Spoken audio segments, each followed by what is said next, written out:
everybody. I got John Bloss with me today, and John taught the class on transforming relationships. So thanks for coming. Thanks for stopping by. Yeah, thanks for having me. Well, tell us a little bit about what you were talking about in terms of transforming relationship, especially how the Spirit works in our relationship with our spouse. Yeah, this was a very very juicy topic. You know, you think about the topic of transforming our minds and how that translates into our words and then our actions, and most specifically in how we interact with the person that's the closest to us, our spouse. And you know, I struggle with this a lot, and the thoughts that I have toward my spouse, who I'm supposed to be the closest with, right? So negative thoughts being projected onto the one that I love, you know, the most and is closest to me.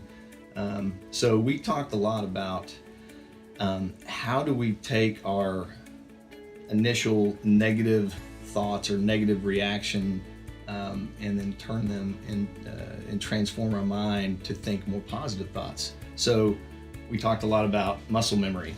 So the brain being a pretty big muscle in your body, and how we can, just like hitting a baseball. We talked about, we practice a lot with, it's pretty amazing your muscle memory of looking at a baseball bat and being able to hit a 80-mile-an-hour ball with a 3-inch bat. Just to be clear, I never was able to hit an 80-mile ball. Maybe you were. In my prime, I think it didn't go past. It's probably 70, all right. Maybe 70, I could maybe bunt it. It's a pretty miraculous thing that we're able to swing a bat and hit a ball, right? Yeah. And it's all about muscle memory, hand-eye coordination. And so we talked a lot about how can we take that concept and what can we utilize, what tool do we have at our disposal to take the thoughts of our mind and have it be muscle memory to think positive thoughts towards our spouse. So what did you come up with? How if I was going to build that muscle memory, what would help me? Well, we focused a lot on recognizing the why. So, for example, we talk about a scenario where, like I'm doing chores around the house, and I've been working all day long on a ladder, replacing fixtures in the house, just doing chores around the house. And my wife comes to me and says, "Hey, why you got the ladder out? Would you mind changing the filters?" And and my initial reaction, which I'm loaded for bear, I'm ready for an argument, is, I've been working all day. Can't you recognize that I've been doing stuff around here all day? Why did I think that thought from such a simple request? It's a very innocent request, right? Maybe I'm insecure. Maybe my insecurity is being projected out. Maybe my spouse didn't appreciate me, right? I'm angry already that maybe she's not appreciating, or maybe I'm guilty that I was lazy the day before and I watched football all day and didn't do those things. So how do I recognize the fact that my broken nature is one that my corrupt mind is going to automatically go to the negative, right? So how can I retransition? And my new muscle memory is to think positive thoughts. This is my bride. This is the daughter of God. How can I? So that's kind of what our discussions were focused on. Yeah, that's a huge point, John, because when you think about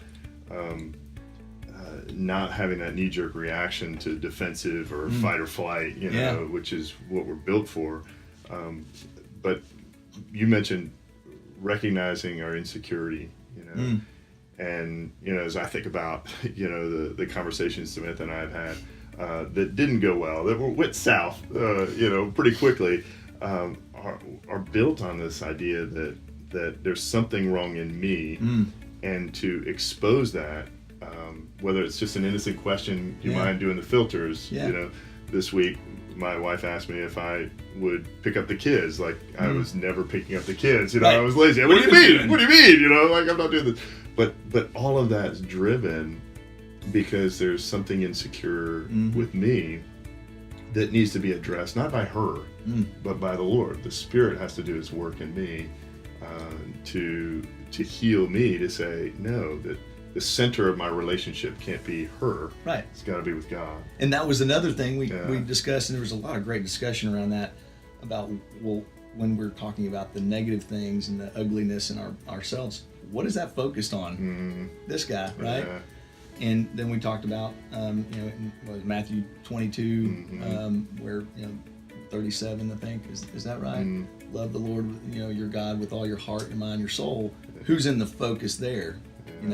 So transitioning the focus of being on me or my insecurities or my frailties being exposed, and transitioning that into being focused on God, right, and the Holy Spirit, right. And that takes a lot of cuts in the batting cage, I guess. I struggle with it all the time. To change my focus.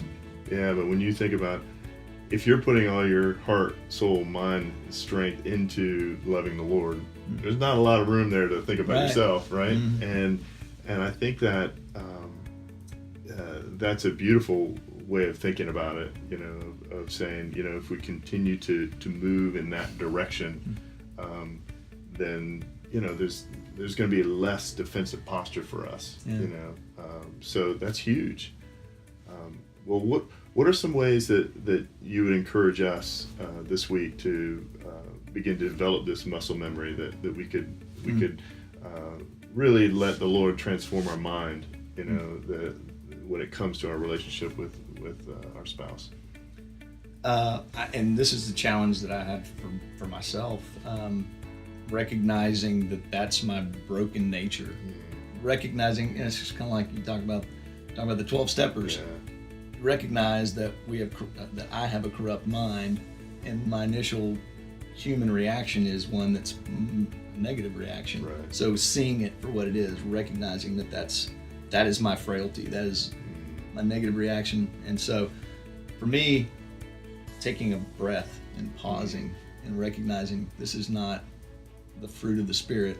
This is just as simple as pausing, taking a pause. And then another item we talked about is to really claim the Holy Spirit and be filled in that moment. And it sounds hokey, it sounds churchy, but I mean, if I can pause, take a breath, and just ask a simple, okay, all right, Lord, fill me with the Holy Spirit. I need you right now. That pause is all it takes for him to do his work, I think. Right. So that's my challenge for myself. Yeah, it's a good one for me as well, and to remember that the Holy Spirit is full of love, joy, peace, patience. Kind of is everything we want to exude to our spouse, right? Is what we need to tap into. And I appreciate your encouragement to say that's our resource, right? That we have that. Not only do we recognize our brokenness, but we have this giant resource at our disposal. All right, gang. Well, that's our challenge for you today, and we are going to continue going through this series, Transforming Relationship. Next week, we're going to look at how it affects our speech. So come out and join us for that. Thanks, John. Thank you, Scott.